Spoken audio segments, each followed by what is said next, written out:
bien son parti et son leader Ousmane Sonko c'est bien mu défendre ko comme ça baax na parce que leader politique bu nekk ñaan na yàlla am militant bu mel. mais Diomaye ma gën a bëgg Sonko. Diomaye moo ma gën a bëgg Sonko. non je veux dire votre parti moi je parle de votre donc xaw ma ndax da ngeen am kon ñaari leader ci benn parti ou pas. parce que quand je dis leader parti et leader ça veut dire que déjà lii tontu bi day confirmer ne dualité am na. parce que li ñun suñ parti AFP boo ne ma sa leader Mbaye Dione automatiquement du ma ci teg keneen.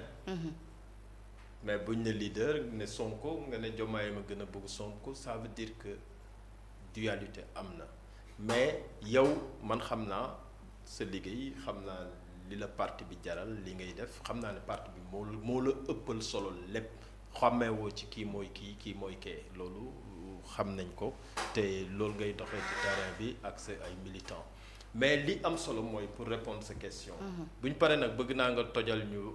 Avant le 8 et après le 8. Ah bien sûr. nga décortiquer. demoon na ci le 8. voilà donc pour tontu ci question bi mooy man dama mos a wax ci benn émission ma ne olof day wax ku miin sa wax yàbb la. et Sonko dafa nekk koo xam ne Sénégal daanaka nit ñi sax dañ doon wax kii da ngeen ko ragal da ngeen ko lii mais fu mu nekk nii jamono ñu toll nii. pour ne pas dire Diomaye moo nekk ci position de force Sonko moo nekk ci position de faiblesse. mais xam naa ne cër ba ko sénégalais yu bëri joxoon ba nga xam ne bu waxee duñ ci ñeme teg baat. waxam waawam waaw la déetam déet la jëfam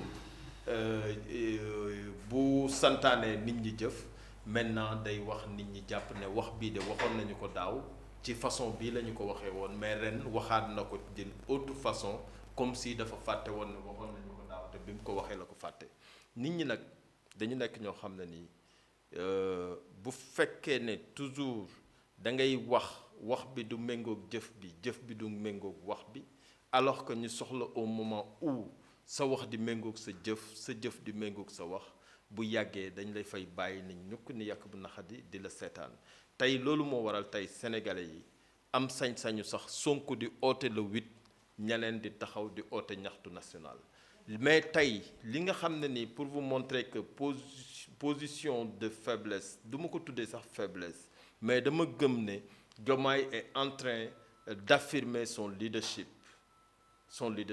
et sa responsabilité il commence à sentir que c'est lui le président de la République de tous les Sénégalais donc son premier ministre daf ko confier pour mu coordonner ko la politique du gouvernement mais pas un premier ministre boo xam ne daf naan ko nañu def lii mu ci teg la ne ko non yow yaa may déglu lii la ñuy def parce que tamit mun kilifa du am kilifa te ñaari kuy dañuy yàgg wax duñ bokk mbalka loolu moo indi damay seetaan bërki démb ci journée forces armées bi si laa xaw a comprendre un peu Sonko quoi pour que ne kii kenn waru ko mere parce que Sonko est un grand leader moi je l'avoue parce que il a révolutionné la politique sénégalaise il a harangué la jeunesse sénégalaise tey jeunes yépp intéressé wu ci politique moom moo tax wala joué na ci un très grand rôle dañ ko koy nangul sa force de mobilisation Sénégal fu mu nekk nii kenn tolluwu ci ak moom mais ki nga xam ne nii moom la daan ñëpp di xaar moom mooy wax tëj moom mooy santaane ñi def ma gis protocole parce que nit ñi dañuy jaawale état ak président de la République wala premier ministre wala président ça n'a rien à voir ma gis mu ñëw ñi arrêté portam parce que protocole bi premier ministre mooy ñëw président assemblée nationale ñëw président de la République soog a ñëw bu fekkoon temps yi fii ay conseil économique après sax day koy gën a kii ñooñu moom mu ñëw ñeneen ñëw ma xool gis ne kii un leader comme Sonko chef patron de tout le monde tey moom mooy xaaraate mais day xaar sax ba xaar koo xam ne xëy na booleeguñ ko ci coow li parce que c'est le modérateur muy le président de l'Assemblée nationale gis ñi ñëw ma gis nuyoo bi ñu nuyoo c'est des détails mais très importants par rapport ak li xew léegi parce que gis nga mbir problème bu amee buñ ko bëggee régler nañ ko nangu tudd ko jëm ci dox tànk jàmm te ñu ngi woo kilifa diine yi kilifa aada yi ñu jug dox ci jàmm parce que xamul tax arrangé wul réew mi te baaxul ci réew mi parce que fu mu nekk nii Diomaye na ko Sonko xam ne c'est Diomaye le président de la République son président et le président de tous les Sénégalais xam ne Diomaye mooy def décret pour Sonko nekk le premier ministre keneen nekk ministre ou directeur ou PCA mu jox ko cër boobu nangul ko di ko déglu di jëfee lim koy digal parce que nag information yi le président di am premier ministre mënu ko am renseignement yi président de la République di am premier ministre mënu ko am donc il faut que respect ak considération am ci diggante boobu mais kilifa yi tamit ñu dox ci tànki jàmm ba nga xam ne nii ñu warta tàggoo moom ñu war a ànd moom ànd rek la ñu war a def parce que seen ànd mooy li arrangé dëkk bi bu ñu demee ba mënuñu ànd ku ci nekk na xam nan lay doxalee ñu tàggaloo ci jàmm continuer doxal réew mi wala ñu bàyyi réew mi ñeneen ñi ñëw doxal ko. alors Sène il paraît que booy xool day mel ni Pastef ci saasi bi dogal bi tàbbisee ñoom dañoo daal di woote réunion d'urgence dans quelques heures daanaka ñu génn def benn communiqué ni ñoom d'accorduñ ak dogal bi nga xamante ni si moom la président daal jël comme quoi que président Diomaye amul benn prérogative ngir nommé ki nga xamante ni si moom mi la moo nekk Mimi Touré ci tête coalition Diomaye président ñoom ki ñu reconnaître mooy ki nga xamante ni si moo nekk Aïda Mbodj parce que Diomaye nekkul le président de la coalition Diomaye président te Diomaye président atteindre na ses objectifs muy comme que ni yóbbu Diomaye ba ci présidentielle pare na kon moom day na war a abal alors Sène est-ce que lii di xew tamit jàppoon ni nar na mën a indi ay conséquences ci réew mi en plus tamit est-ce que du fi indi du risque li nga xam ne moo nekk benn crise politique institutionnelle ah bon. non je ne pense pas xam nga. mais pourquoi parce que xam nga sa waay bi mu egsee ma gis ngay wutal ko hamburger laa xam ne xaw ma shawarma ci laa xam ne problème dina am. non mais aji teraanga réewu Sénégal. gis nga kii. cere nga ko waroon wutal. xanaa cere bi ko jëlee Saalum moom nga waroon wutal. parce que soxna Sénégal laay bu fi ñëw jox la añ. parce que soxna quand même volontairement il mélange les choses entre l'État et la politique. xam nga Bassirou Diomaye c'est le président de la République gardien de la Constitution il nomme aux emplois civils et militaires moment bii may wax ak yow balaa sama kaddu di wàcc bu ko neexoon mu dindi Ousmane Sonko bu ko neexoon mu dindi xoolal mu dindi tous les ministres. def na ministre de la justice mu. dégg nga remplacé fal ñeneen kon loolu prérogative boobu suñ borom moo ko jox à travers sénégalais yi le vote des sénégalais ça n'a rien à voir maintenant avec le combat politique le combat politique sunu parti les intérêts de notre parti Ousmane Sonko lañ ko dénk moom ma ngay cay bay waaram te parti boobu ci la Bassirou Diomaye Faye bokk publiquement mu ne Ousmane Sonko yéen a ngi wax naan dafay lorñe sama fauteuil mais man maa ngi koy wax sax bu mu ko lorñe na ko xool man fukki at a ngi nii defal ndànk rek moo ko wax te dafa yàggul xam nga bu doon daaw la wala daaw jéeg ñu ne peut-être taw bi mu tawee sax trace yi effacé wu na mais ça fait pas longtemps mu ne fukki at a ngi nii may daw pour def ko président de la République te ba tey juguma ci loolu mooy sama yéene man mii di wax ak yow ba soxna naan da nga xobee ci sa parti da nga bëgg Ousmane Sonko moo tax ma ne ko Diomaye ma gën a bëgg Sonko fuuf ndax Diomaye la mu daj ci Sonko man dajuma ko ci Sonko Diomaye au moins a fait la prison en défendant Sonko tout à fait jël ay takkandeeram une fois de plus dama koy wax ngeen neen sentiment du sentiment parce que ay doomu aadama lañ jël sa takkandeer sa daggit sa maam moo naan ku jur doom deewoo nga jël sa takkandeer sa daggit nga tuddee nit doyuloo nga jëlaat beneen takkandeer tuddee yaayam nga am ak moom jaar bu ne dañu yaakaar ne politique rek lañu xamante Diomaye non dañu engagé woon dans le syndicalisme moo tax gis nga on a un binôme bu leen sénégalais yi jàppale woon. te bàyyi politique politicienne. réew mi day dem par force. d'accord parce que ñoom ñaar. dañoo nekk xaw ma nag xam nga lan mooy syndicalisme. nit ku jug rek ne man damay def syndicat. loolu mooy yow la défense de l'autre des intérêts de l'autre daf la soxal ba tax nga engagé wu. ñoom ñu nekk ci syndicat di ci xeex. pour améliorer les conditions de vie de leurs collègues. tout à fait ba mu yàgg ñu ne lii mission bi doyul il faut ñu engagé wu dans la politique. boobu ba tey lu ne xew fi nag. ñoom lu ne ñu daj ko ci. ba tey ñu jot ci réew mi. dëgg googu ak dëgg googu. li ngay wax naan Sonko dafa haranguer les jeunes. c'est que son message a pénétré les cœurs. parce que daf ko teg ci dëgg. d'accord. daf ko teg ci dëgg. di gis nga dëgg. day pénétrer toutes les masses. du bàyyi kenn. maintenant nag sunu borom bu décréter. tëj sa xol. tëj say nopp. tëj say gët. doo dégg aucun message.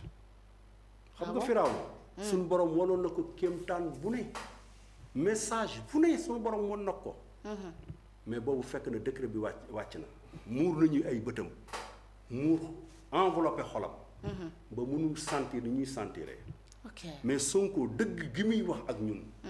fi mu bëgg réew mi dem. moo waral.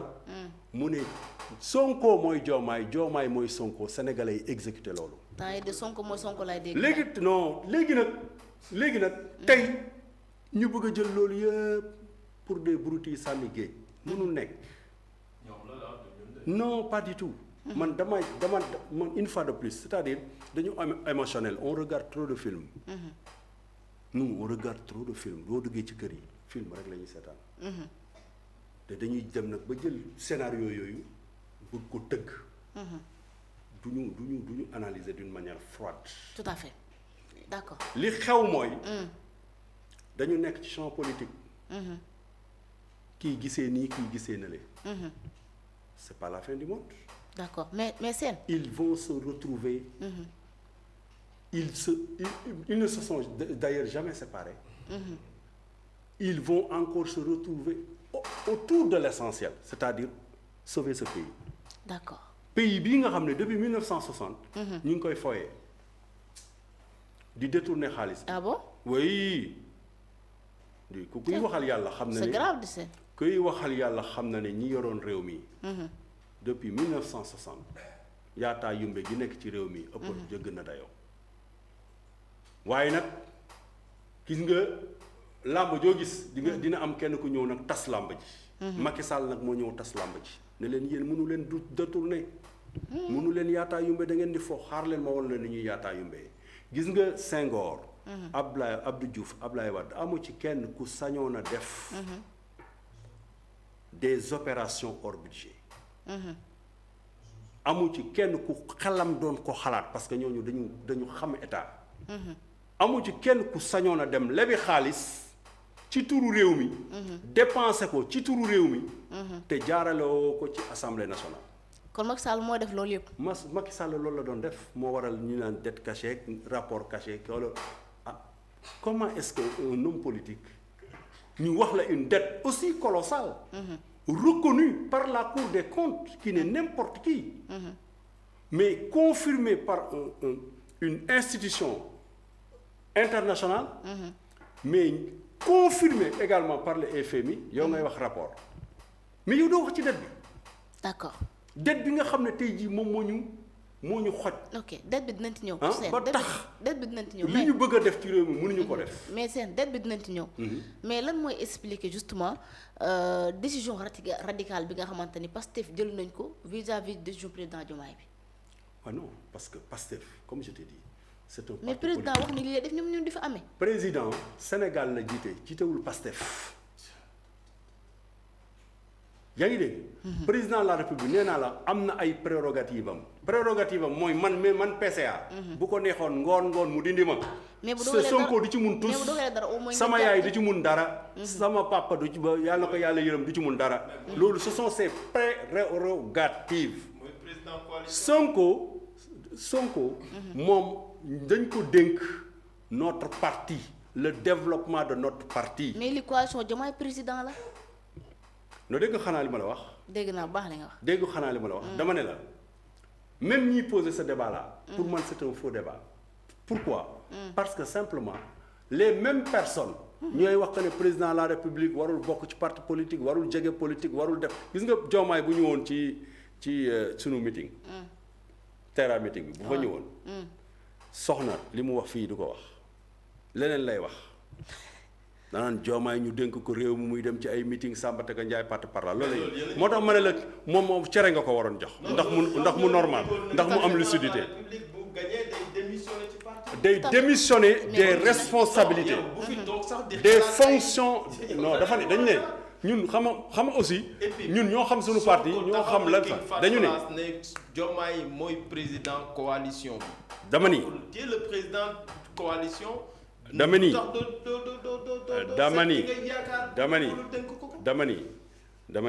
yéen daal Diomaye li ngeen bëgg nag Bassirou Diomaye moo enfanté Pastef. Il fait partie des membres fondateurs de Pastef. Tout à fait. jiite cadre. nekk secrétaire général moom moo yoroon lépp. Sonko du woon def dara xam nga Sonko lan messi la woon rek. Sonko c'était quelqu'un kuy suñu borom may. comme tu as dit bu jógee xale yépp topp. mais liggéey bu am bu tax ñuy wax. liggéeyu parti. Diomaye moo ko Diomaye moo ko doon def. d'accord. ok kon donc ñoom ñoo taxawal parti bi ñu tëgg ci texte yi ñu ne. képp kuñ ci fal président de la république mënatoo am ndombo tànk ci biir parti bi. waaye nag tu restes un militant du parti. d'ailleurs Diomaye il est président d'honneur du PASTEF. waaye bu ñu demee congrès. bu ñu ko doon séddale tey. 2 ans kenn du diriger parti bi 2 ans. xam nga ni. waxu leen parti bi comme kenn du ko diriger boo nekkee président comme boo ko jiitee 2 ans doo ko jiite bu ngeen demee congrès wala loolu bokk ci woon. bu ñu demee congrès. waaw. boo jiitee lan nga ne. parti bi comme président du parti PASTEF. oui boo ko jiitee boo nekk président bi 2 ans bu ngeen demaatee congrès yow doo ko jiite waaye kañ lañ koy jox pour mu jiitu. wala loolu bokk ci woon loolu yëpp mi ngi sunu texte. loolu mais seen texte demaguñu congrès. kañ ngeen dem congrès xanaa ren di ngeen dem ñu congrès ngi ci bientôt. kon Sonko doon président parti bi. waaw c'est pas forcément le président du parti moo nekk le président de la République moom ngeen moo nekk seen candidat. loolu non c'est-à-dire candidature très sincèrement ce n'est même pas sérieux jamono jii ñuy wax waxu candidature. Sonko déposé na sa candidature ba noppi. show bi mu fi def yëpp yaa ko dégg. show bi mu fi def yëpp. yaa ko dégg. yaa ko dégg mbooy mu dajale pour lan la Sonko nag Sonko nag dina leen bett gis nga Sonko. moo leen di bett gis nga générosité bi mu amoon. ba comploteurs yi comploté. te comploteurs yi tooguñu tey la ñu gën a am jotu sax comploté. ba comploteurs yi comploté. ba. xool caméra. ba comploteurs yi comploté ba nga xamante ne xañ nañ ko moom candidature am. moom moo sauvé parti bi. d'accord.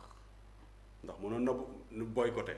bu ne woon ñun dañuy boycotté xew na parce que dem ba jaay en Côte d'Ivoire. ak dans d'autres pays. mais moo ne Bassirou Diomaye Faye mii. moo ma gën a jub moo ma gën a baax. moo ma ëppi principe.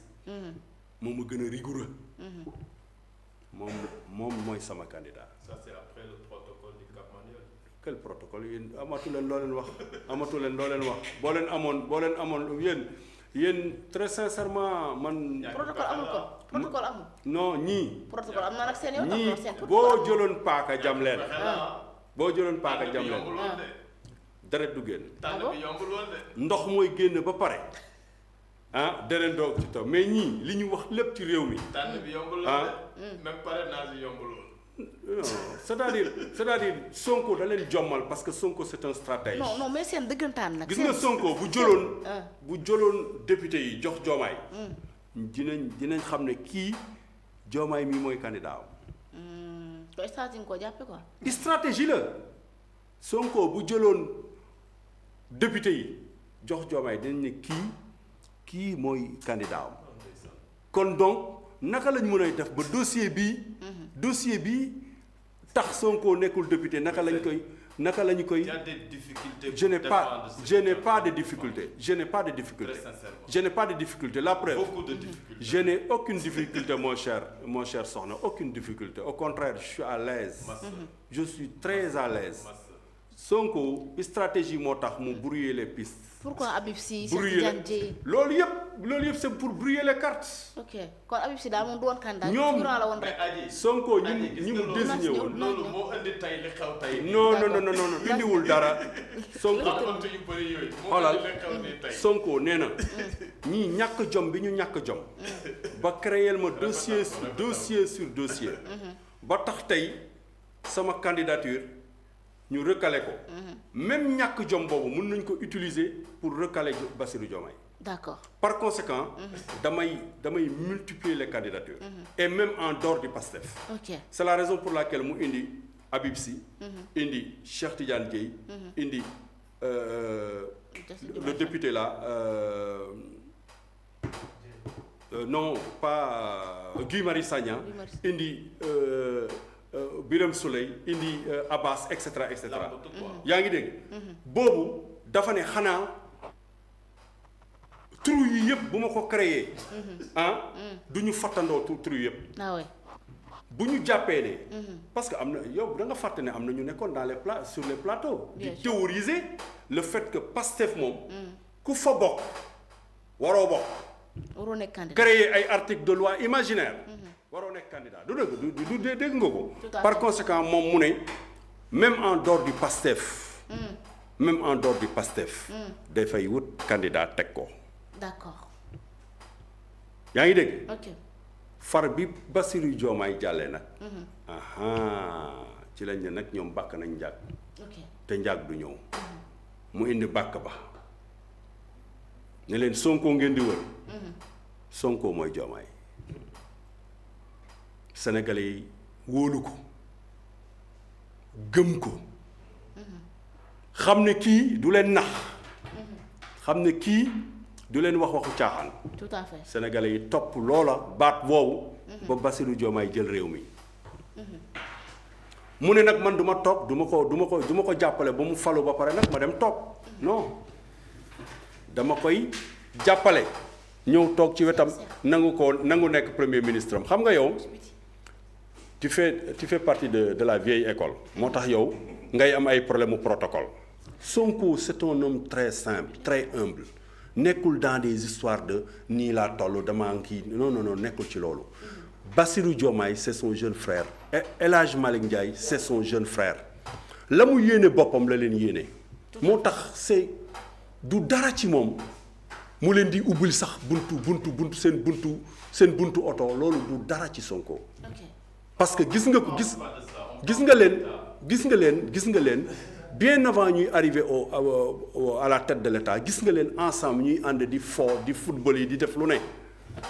donc c'est pas aujourd'hui que amitié boobu di deñ c'est-à-dire ni ngeen di dundee pouvoir ak ñun ni ñu koy dundee du benn soxna.